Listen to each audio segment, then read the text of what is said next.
15 years at the University of Brighton in the UK. Some of that was doing a PhD, 15 years of it was teaching. So my PhD is in diagrams and logic, and how we reason about diagrams and how we can use diagrams to reason in many contexts, including education, which is one of the reasons that I'm interested in OER stuff. So I've been a researcher in visual languages and visual reasoning, but I'm a kind of a software practitioner. I've worked with a lot of small to medium-sized enterprises around the county of East Sussex in the UK. I'm not originally from there, as you probably can tell from my accent. But these small to medium-sized enterprises, it's about going into them, talking about what our students can do for them, talking about what skills they need from our students, and delivering it in slightly innovative ways.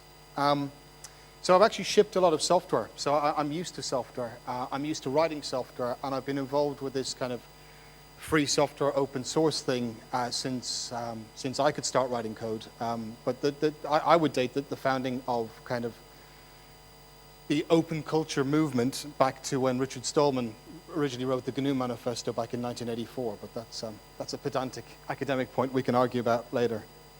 What I really wanted to talk about was two bits of work that I did mostly in the UK, which were regional development things. I worked with the British Computer Society for a while, and one of the things that we wanted to do with the BCS was to create this new computer science subject in primary and secondary schools.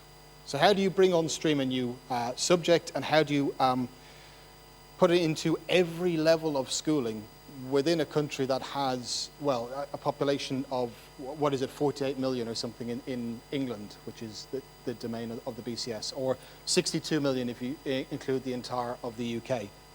And really, there's only one way to do that, and that is to develop a lot of resources that are openly licensed so that people can go around and implement them in differing ways, because things will differ based on the experience of the teachers and based on what's required locally.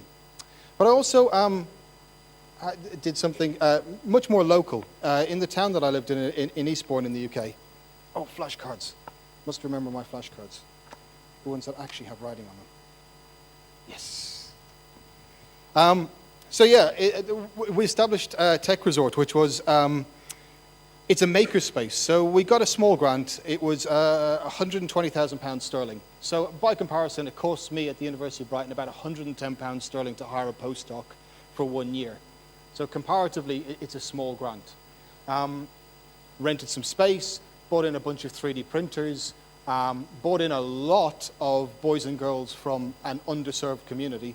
And what we managed to do was give them a lot of hands-on computer science, making electronics, just experience. A different kind of experience than what they're used to. We're letting them fail, which is brilliant, in an environment where they don't get a slap on the wrist or they don't get an F grade for failing.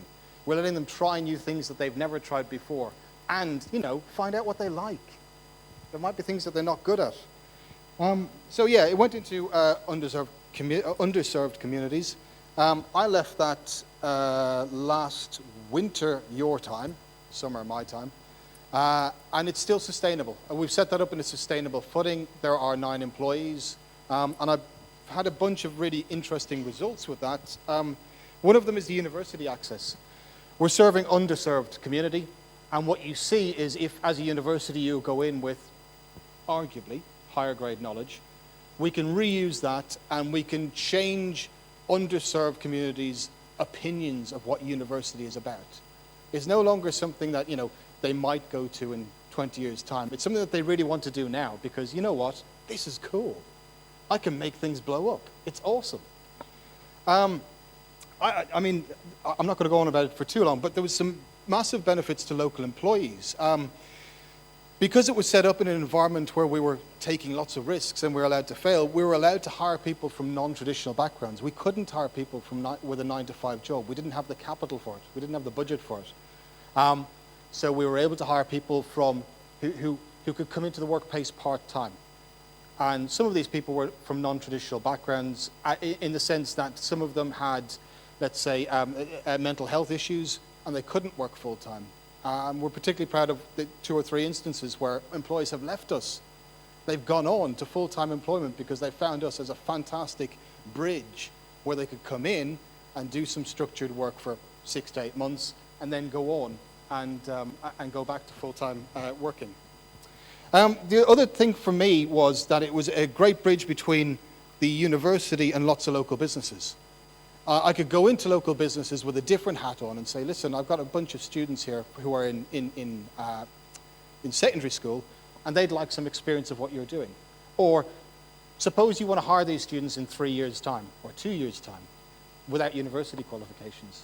What kind of skills would you like them to have? And that was a different way of approaching business from the way that I previously approached business, which was always going in with a university hat on. And what we found was that businesses were happier to come in and talk to primary and secondary age students than they were to come into university students, because actually some of these people in business, they're a bit scared by us. They think we're going to judge them, when actually I just want somebody to teach for an hour so I don't have to prepare it. So, you know, lots of advantages from that, but it's all based on open culture. The fact that we could reuse materials from that other people had used, the fact that we could reuse ideas about maker spaces that other people had used in different places. We found that we could deliver more with less. I'm also been, as I said, a user and a contributor to open source software for a bunch of years. From my perspective, from what we've done at Brighton, from what we've done at Tech Resort, from what we've done at what I've done at the British Computer Society, I don't speak for them, but my experience there, it's the only sustainable basis that we can achieve growth. As I've moved to Fiji and I've seen the cost of software licenses are a much more significant chunk of our budget here, I'd rather get rid of that cost of software licenses and spend the money on skills growth locally here. Those were some of the things that we were doing with Tech Resort. But more importantly, in a lot of cases, we want to skip the whole digital dark age, the fact that we're locking content up into formats, and it goes back to Som's interoperability point, into formats that can only be read with software that was produced by one company in the late 1990s. You'd be surprising how often that happens. So can we guarantee readability of the open culture artifacts that we're producing in the future? And yes, I can. I sound like Barack Obama. It's awesome. Yes, I can. I can guarantee, because all of my content is produced using open source software, I can guarantee that you will be able to access my content in 10 or 20 years' time, or even 30 or 40 years' time. I know that because most of my content could have been accessed 40 years ago. Reduces cost. And going back to Som's point, one of the really cool things about this was that it changes the learner-lecturer model. So the learner is no longer some kind of passive consumer. They're actually an active participant in a lot of this. They can get in as deep as they want into the nuts and bolts of the software if they want to. And I've had students who have gotten into the nuts and bolts of the software and been very successful and then gone on and started their careers, well, often hard on the back of their experience getting down deep with that software. What am I doing next? But again, it's about delivering more, but using less. Som and Richard, I think, both of them spoke about Creative Commons licenses and the fact that there are 6 of them. I'm a big fan of Creative Commons licenses. I'm a big fan of Larry Lessig in general. I've read all his books. They're very easy to read. You should read them. So, I mean, copyright started with the Statute of Queen Anne way back when. Yeah, none of us were alive, even some. It went international with the Statute of Berne.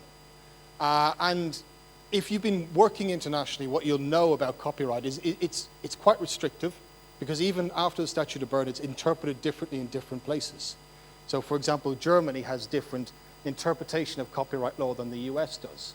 That's why when we use the phrase public domain, it doesn't actually mean the same thing in all places. So the US has a very well-defined concept of public domain, whereas in Europe we don't.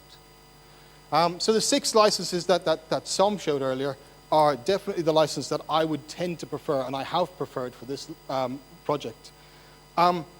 Being an old open source hacker, I would prefer personally to use a Creative Commons attribution share-alike license. I like the share alike, the idea of copy left. It kind of reverses copyright. Yeah, that's the joke. I like the idea because I can share my content, but I know if somebody else is going to contribute to it, I can get those the bits that they contribute back on the same terms. If I get them back on the same terms, I can fold them back into the work and make it better for my students. They might be using it in a different way, and that's fantastic. That's the whole point. But I can fold those back in and use it for my students.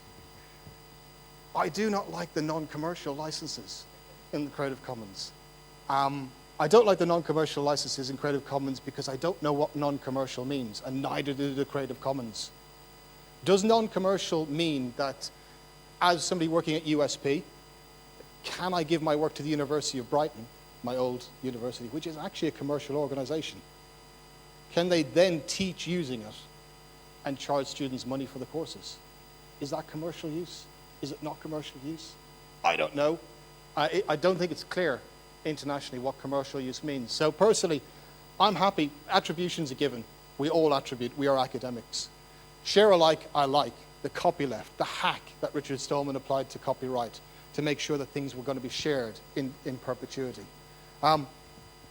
Your mileage may vary. It's your choice. It's your project. But I'm giving you my personal opinion based on my project. So to go back to what I actually did for this, the showcase. Yes, I'm finally getting around to what you wanted me to talk about.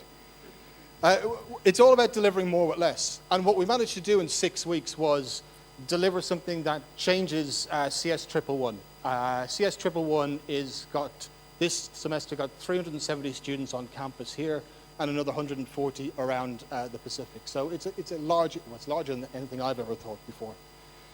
And we identified a need. The book costs were astronomical. Most of the students, I would hasten to they basically just downloaded a PDF from the internet. So I was encouraging copyright violation. I'm not a fan of copyright, but whilst the law's on the books, I'll abide by it. The other thing about it was the understandability of the examples in course texts. Thank you very much. I've got 2 more minutes. For example, one of the chapters in the book, it's a good book, nothing wrong with it. It just uses the US tax system as one of its examples in the books. Now, it is not my job, people, to teach Fijians how to pay tax.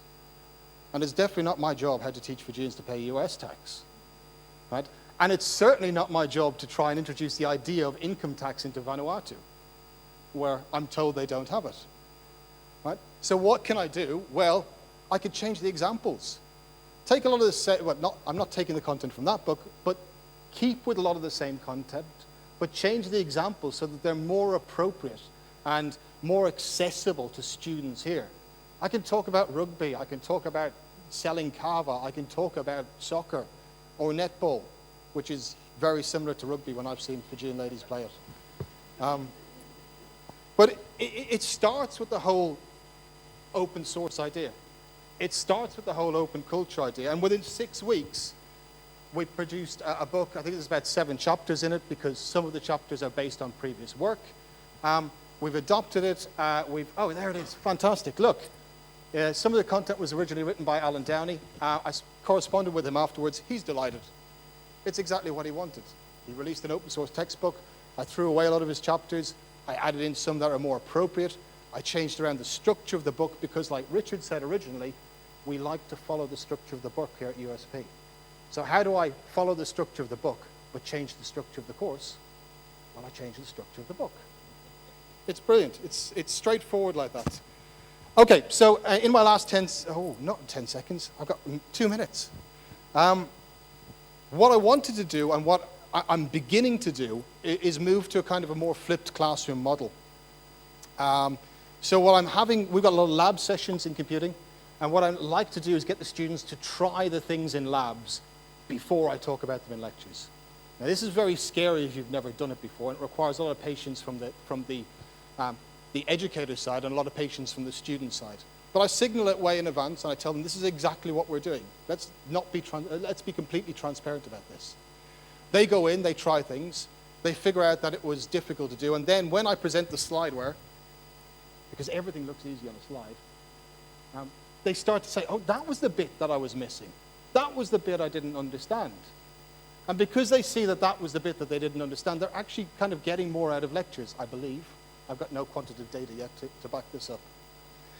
One of the things I would dearly like to change here, and I will fight until I leave, is for more appropriate assessment. Our assessment regimes here are far too prescriptive, too overbearing, and too 19th century. I'm changing that somewhat. I've helped from the CFL. We've managed to take a lot of the questions from the book and turn them into automated assessment on Moodle. I'd prefer if they were guides on Moodle rather than automated assessment, just so students then have an understanding of where they are.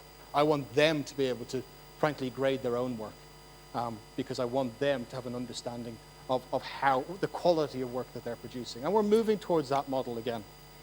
But most importantly, I think what I've done on the course so far that has been of most value is, again, take what we did at Tech Resort and create some room for failure.